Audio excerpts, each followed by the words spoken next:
mais c'est bon. Anne Romanoff. Que l'année 2017 vous soit douce.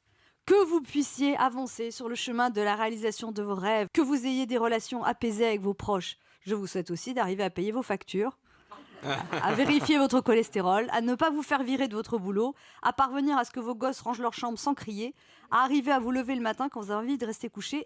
Non mais vu l'année qu'on vient de vivre, on ne sait plus trop quoi souhaiter aux gens.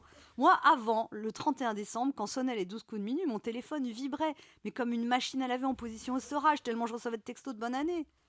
Cette année, j'ai dû vérifier que mon portable n'était pas déchargé, tellement j'ai presque rien reçu. Ah, toi non plus? Bah oui. D'ailleurs, je voudrais remercier mes amis autour de cette table pour leur message de bonne année. Merci Didier pour ce beau texto. Permettez que je le lise à l'antenne. Allez-y, bien sûr. Quelle joie, Anne, de travailler à vos côtés. Charme, intelligence, humour, sensibilité, sensualité. Et Jérémy Lorca, qui m'a envoyé 2 mots qui résumaient bien sa pensée. Bonne année. Ah, ça, c'est le mec qui s'est vraiment pas foulé. Hein. Quant à Karim Duval, j'attends toujours.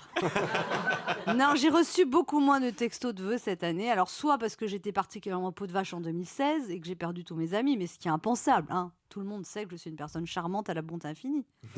Didier Porte me le disait encore ce matin. Oui. Soit, et c'est évidemment la solution que je préfère, les gens hésitent de plus en plus à se souhaiter la bonne année. C'est vrai que quand on voit l'année qui vient de s'écouler, les attentats, les pics de pollution, la crise, on a envie de retourner voir les gens qui nous ont souhaité bonne année début 2016 pour leur dire qu'ils auraient pu y mettre un peu plus de sincérité.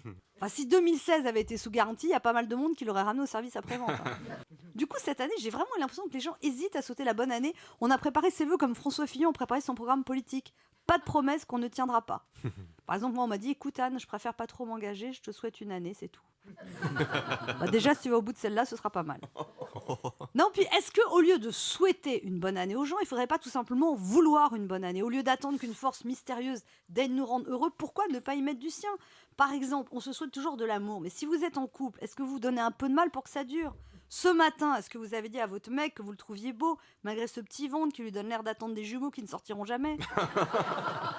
Sans parler de ses cheveux qui quittent leur crâne pour aller se cacher dans les oreilles ou les narines. Et si vous voulez maigrir, parce que ce matin vous avez osé monter sur votre balance et pousser un cri d'effroi, ah non! Elle est grande, votre salle de bain. Hein. Immense. Tu sais, je vis dans 600 mètres carrés. Si vous voulez être moins gros, alors bougez-vous ou mangez moins ou les deux. Moi, cette année, je vais essayer de ne pas souhaiter grand-chose à personne. Comme ça, si vous avez une année de merde, vous ne pourrez pas m'attaquer pour publicité mensongère. En tout cas, je vous souhaite malgré tout une très bonne année 2017.